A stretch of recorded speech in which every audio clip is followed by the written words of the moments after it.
할렐루야. 하나님께 반응하는 분명한 주파수가 있습니다. 할렐루야. 우리들에게는 하나님께서 6월달을 주셨습니다.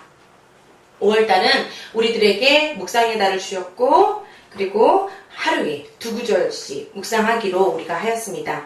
하나님의 말씀이 우리들에게 삶의 실제가 되어서 생명을 일으키고 또 능력으로 나타나는 위로 앞으로 쏘여 올라가지는 하나님의 놀라운 초자연적인 간증들이 넘쳐나실 것을 믿습니다. 기대합니다. 할렐루야.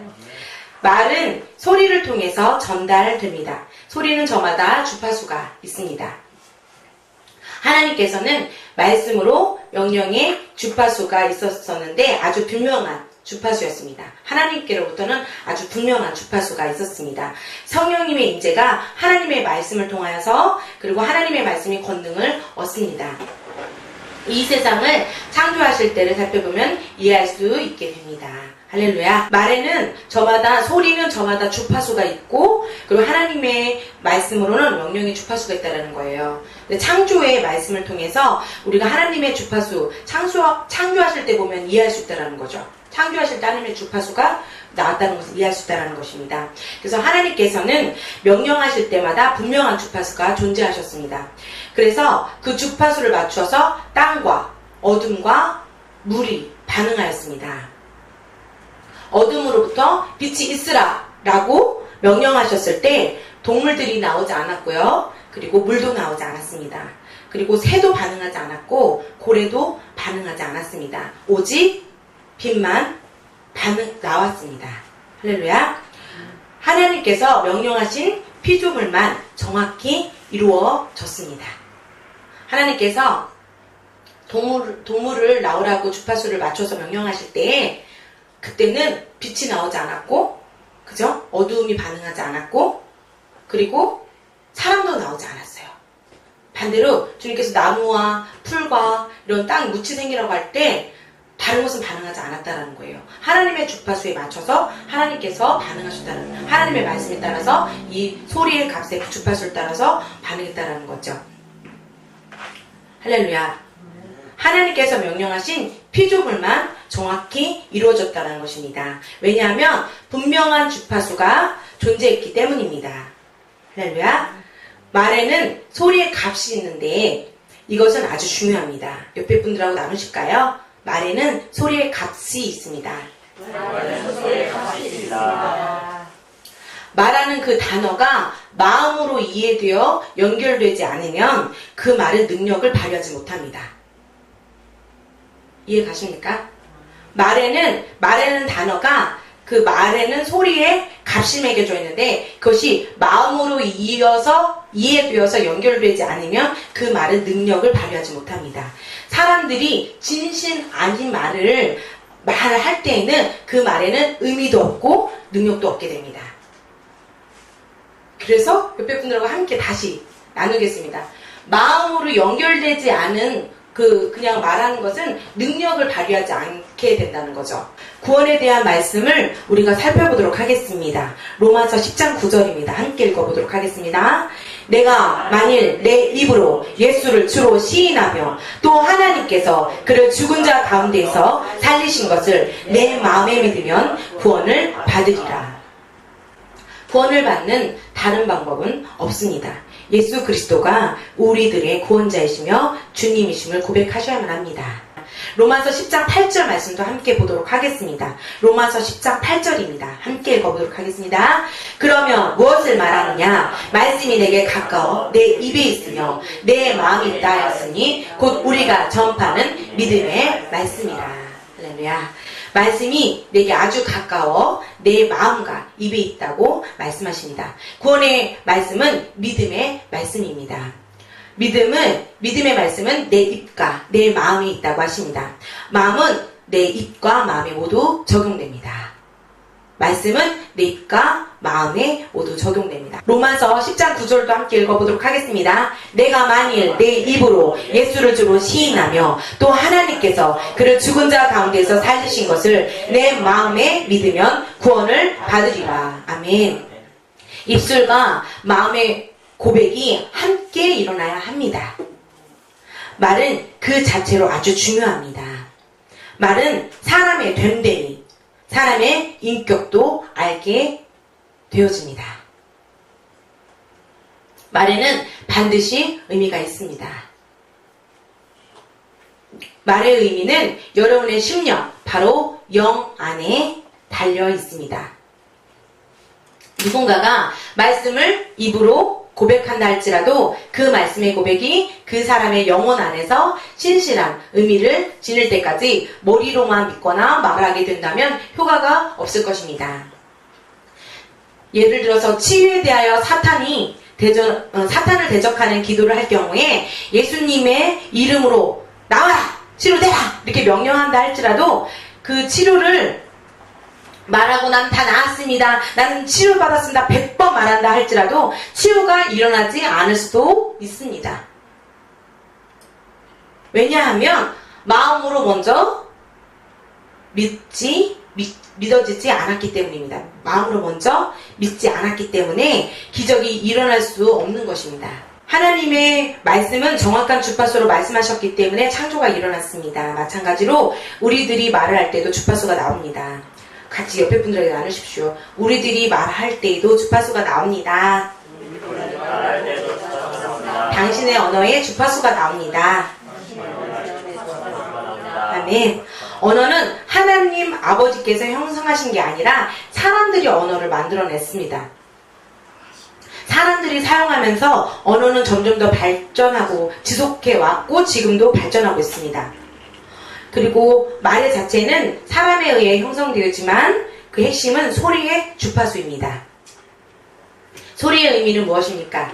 소리는 어떤 의미를 가지고 있습니까? 예를 들어서 치유에 대한 소리의 값을 약속했다고 생각해 봅시다. 치유가 될지어다! 이렇게 제가 이야기하면 여러분은 그 소리의 의미를 부여하고 약속했다라고 이렇게 내가 어떤 분들에게 우리가 치유에 대해서 제가 치유받을지어다! 이렇게 할 때 그것이 약속된 값이라고 소리의 값이라고 생각해 봅시다. 그러면은 여러분 아멘! 치유가 되었습니다! 라고 이렇게 손을 들기로 이렇게 약속했다고 가정해 봅시다. 이게 소리의 값이고 주파수니까요. 그런데 그렇게 해석하기로 약속했습니다. 주파수를 그렇게 해석하기로 약속되어 있습니다. 우리들이 그러한 약속을 했을 때에 이런 약속을 사탄도 듣고 있다는 것을 유의하셔야 됩니다. 치료에 대해서 우리가 약속을 했고 우리가 어떻게 반응하기로 손을 들고 아멘 치료받았습니다 라고 약속했다고 치면 사탄도 그것을 알아듣는다는 것을 유념하셔야 합니다. 우리가 약속한 치유를 선포한다면 치유에 대해서 우리가 말하는 순간 사탄도 긴장하기 시작합니다. 주파수는 치유의 역사가 실제로 나타나기 때문입니다. 왜냐하면 주파수는 언어와 다르기 때문입니다. 주파수는 언어와 다른 것입니다. 주파수는 여러분이 영이 내는 소리입니다. 함께 옆에 분과 나누십시오. 주파수는 여러분의 영의 소리입니다. 주파수는 당신의 영의 소리입니다. 주파수는 언어와 다릅니다. 아멘. 하나님께서 말씀하신 것은 언어가 아니고 주파수입니다. 함께 또 나누십시오. 하나님께서 말씀하신 것은 언어가 아니라 주파수였습니다. 아멘. 우리가 말을 할 때 말의 의미를 살리는 주파수가 있음을 집중해야 합니다. 말하는 단어들이 실제로 진심을 말하고 있는지가 중요합니다. 천지창조의 말씀을 살펴보면 모든 구성물에게는 소리에 대한 음파가 있었고 그것은 하나님의 말씀에 반응했습니다. 소리에는 에너지가 있기 때문입니다. 그래서 목소리를 높이면 진동을 느끼게 됩니다. 소리가 작다고 안 보인다고 해도 에너지가 전달이 되지 않는 것은 아닙니다. 에너지는 전달됩니다. 소리가 크던 작던. 결국 소리는 물질입니다. 눈에 보이지 않더라도 소리는 결과를 내었습니다. 소리는 살아있는 물질입니다. 소리는 생명입니다. 그러므로 우리는 반드시 하나님의 말씀을 묵상해야 합니다. 아멘. 묵상을 통하여 하나님께서 반응하는 주파수의 말씀을 여러분의 영으로 깊게 들어가게 할 수 있습니다. 묵상하다라고 번역된 히브리어는 하가인데 이는 깊이 생각하다, 중얼거리다, 작은 목소리로 같은 것을 말하다, 반복하여 같은 것을 자신에게 말하다 라는 의미입니다. 그러므로 하나님의 말씀을 묵상할 때 말씀을 깊이 생각하고 음미하고 의식적으로 그것을 자신에게 말해야 합니다. 묵상을 통하여 하나님의 말씀이 우리의 영으로 들어가게 하는 것은 매우 중요합니다. 그렇게 하는 것이 말씀을 저장하게 하는 시스템이기 때문입니다. 말씀의 영으로 들어가면 믿음과 결합됩니다. 그러면 갑자기 지금까지 이겨내기 힘들었던 그런 도전들, 어려움들이 여러분에 위한 밥이 될 것입니다. 할렐루야! 묵상은 하나님의 모든 자녀들이 연습해야 하는 매우 중요한 활동입니다. 묵상의 3단계와 그 단계가 무슨 의미가 일어나는지 우리가 보도록 하겠습니다. 첫 번째 함께 다 읽어보도록 하겠습니다. 여기 다 보이시죠? 자, 함께 읽겠습니다. 첫째, 묵상의 첫 단계는 당신의 말씀을 읽고 조용히 마음으로 깊이 수고해 보는 것입니다. 이때에는 읽은 성경 말씀을 깊이 생각하는 명상의 시간입니다. 이렇게 조용히 생각하는 것은 하나님의 말씀을 당신의 영으로 깊이 들어가게 합니다. 이런 이유 때문에 묵상이 중요합니다. 이 말씀이 이해되시는 분, 첫 번째 단계가 이해되시는 분,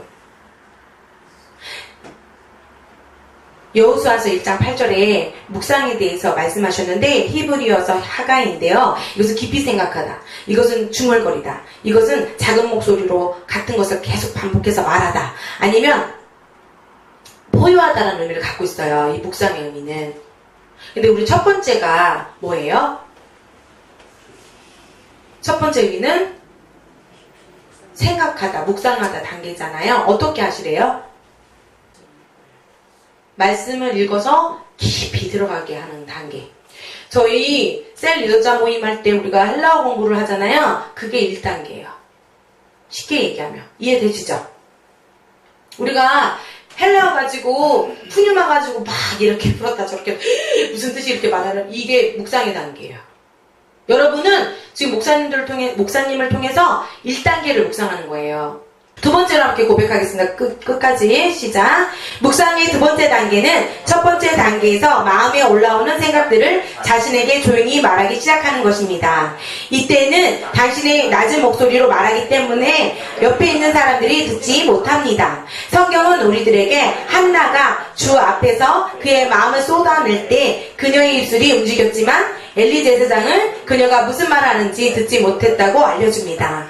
주님으로부터 응답을 기대하며 그녀의 말은 그녀의 깊은 속에서로부터 나왔습니다. 세 번째 단계도 보시겠습니다. 묵상의 세 번째 단계는 크게 말하는 것입니다. 이 단계에서는 당신만 혼자 있을 수 있는 장소가 필요합니다. 당신이 문을 잠그거나 또는 당신이 소리를 지르는 것으로 인하여 다른 사람들에게 방해가 되지 않는 사적인 다른 장소가 필요할 것입니다. 이 단계의 묵상의 목적은 당신의 의식 속에 있는 다른 생각들을 떨쳐버리는 것입니다. 이때 당신은 마귀에게 잠잠하라고 소리치고 있으며 당신의 생각에 잠잠하라고 소리치고 있으며 당신의 영에게 일어나라고 말하고 있는 것입니다.